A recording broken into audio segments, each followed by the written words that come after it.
L'immigration. Faut qu'on en parle. Dans les 2 dernières années, notre population a augmenté très vite. Genre, vite comme un baby boom. Et de plus en plus, il y a des acteurs de mauvaise foi qui ont exploité notre système d'immigration. Alors, on fait quelque chose de gros.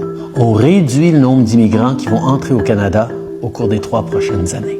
Aujourd'hui, je vais vous expliquer ce qui s'est passé, où on a commis des erreurs et pourquoi on change les choses maintenant. Il y a 2 façons d'immigrer au Canada. Celle qui vous vient probablement en tête le plus souvent, c'est l'immigration permanente, quand une famille vient au Canada pour s'y installer et y faire sa vie. Chaque année, le gouvernement détermine le nombre de résidents permanents qu'il veut accepter. Sauf qu'un plan comme ça, qui couvre seulement l'immigration permanente, ça ne tient pas compte de l'autre façon d'immigrer, l'immigration temporaire. Les résidents temporaires sont des gens qui viennent au Canada pour une durée limitée, comme les étudiants internationaux, les travailleurs temporaires et autres. Ils viennent pour un travail spécifique ou pour étudier. Quand le travail est terminé ou quand ils ont fini leurs études, la plupart retournent chez eux. Certains demandent à rester, mais la plupart retournent chez eux. Les résidents temporaires sont également différents des demandeurs d'asile. Nous évaluons leurs demandes et les acceptons s'il s'agit de véritables réfugiés, mais nous les renvoyons dans leur pays s'ils ne le sont pas. Et nous avons créé de l'espace pour les réfugiés dans notre plan d'immigration. Mais là aussi, on a vu des gens essayer d'abuser le système et on s'y est attaqué en fermant le chemin Roxham. Mais maintenant, revenons à notre plan pour l'immigration. À travers l'histoire, on laissait les besoins de l'économie déterminer le nombre de résidents temporaires qu'on acceptait à chaque année. Ça représente une petite partie de notre population, alors habituellement, on n'en tient pas compte dans notre plan d'immigration annuel à long terme. Mais après la pandémie, notre économie a rebondi très rapidement, alors on a eu besoin de beaucoup de travailleurs très vite. Consacré aux vraies raisons de la pénurie de main-d'œuvre. La proportion de travailleurs étrangers temporaires dans notre main-d'œuvre est devenue tellement importante que ce serait une erreur de ne pas en tenir compte dans notre planification. Alors, cette année, c'est ce que nous avons fait pour la première fois. On a un plan qui prévoit des cibles pour les résidents permanents et pour les résidents temporaires. Comme ça, on a le portrait complet des gens qui viennent au pays et on peut s'assurer d'avoir les logements et les infrastructures nécessaires pour les accueillir. Quand on fixe nos cibles, on regarde chaque province et territoire, on demande au premier ministre « C'est quoi vos besoins en matière de main-d'œuvre? Est-ce que votre population augmente ou vieillit? » On reçoit des appels d'entreprises, de PDG, d'experts de l'économie qui nous donnent leur point de vue sur où on devrait mettre nos cibles. We've had a chronic shortage of labor for the last decade. It is the #1 issue of all manufacturers across Canada. So we think there needs to be more, push the pedal to the floor to bring more people into Canada because. On a fait une entente avec Ottawa sur le programme des travailleurs étrangers temporaires parce qu'on a facilité l'accès aux travailleurs étrangers temporaires dans le secteur manufacturier. Chaque secteur veut des choses différentes. Mais après la pandémie, ils avaient tous le même message. Après 2 ans avec les frontières fermées, il nous faut plus de travailleurs vite. Alors, on a fait venir plus de travailleurs. Et ça a été le bon choix.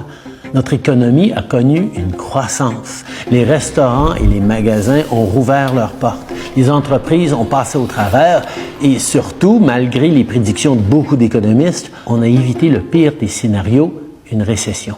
Mais il y en a qui ont vu ça comme une occasion de truquer le système. On a vu beaucoup de grandes entreprises le faire. The government says the program has been used to get around hiring Canadian workers in some instances.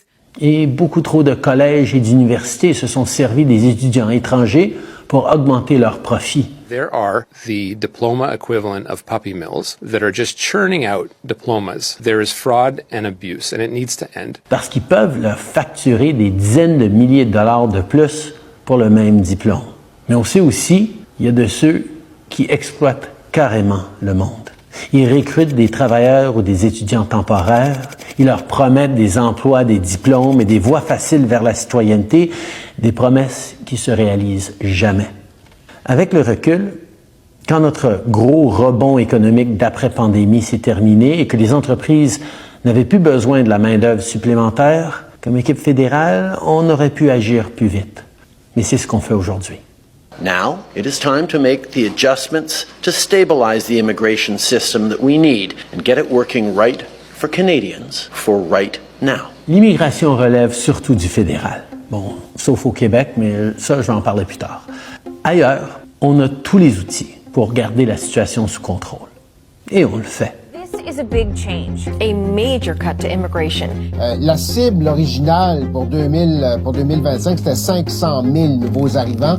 On ramène ça à 395 000. C'est une grosse diminution. Voici le nouveau plan du Canada sur les seuils d'immigration. On va réduire le nombre de nouveaux immigrants qui entrent au Canada, les temporaires et les permanents. On veut des résidents permanents qui ont les compétences dont on a besoin. Des travailleurs de la santé pour nos hôpitaux et des travailleurs de la construction qui vont nous aider à bâtir plus de logements.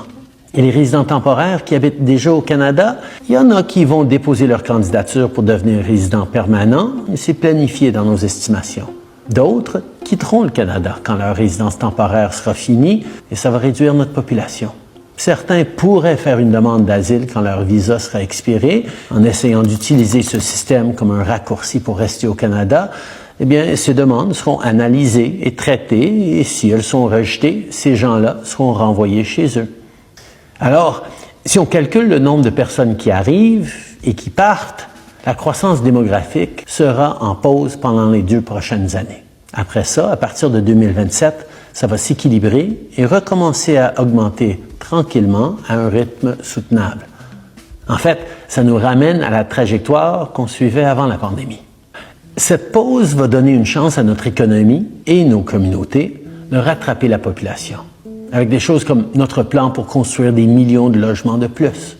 On poursuit ces efforts, mais maintenant, on aura un peu plus de marge de manœuvre pendant qu'on construit. Plus de grandes entreprises vont investir dans nos travailleurs et nos jeunes au lieu de se tourner vers une main-d'œuvre étrangère qui leur coûte pas cher.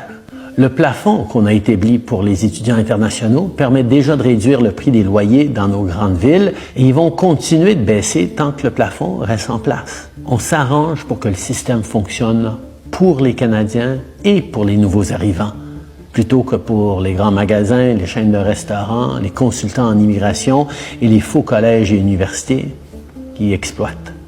Bon, maintenant, parlons du Québec. Je ne sais pas si vous le savez, mais le gouvernement du Québec a beaucoup de contrôle sur son immigration. Le Québec a ses propres cibles d'immigration permanente et sélectionne la majorité de ses immigrants temporaires. Les mesures qu'on prend vont amener une réduction de l'immigration temporaire au Québec aussi, mais le gouvernement du Québec doit agir lui aussi pour contribuer à nos objectifs communs de réduire l'immigration temporaire et protéger le français. D'ailleurs, avec notre plan, on contribue aussi à la vitalité du français à travers le Canada en augmentant nos cibles d'immigration francophone hors Québec. L'immigration est vraiment importante. On est chanceux qu'autant de gens rêvent d'habiter ici, mais pour réaliser ce rêve, il leur faut un bon emploi, un logement qui a de l'allure et des soins de santé qui sont accessibles quand ils en ont besoin. C'est pour ça que notre décision de réduire temporairement nos seuils d'immigration, c'est une décision pragmatique. L'immigration, c'est une bonne chose. Alors le Canada doit bien faire les choses.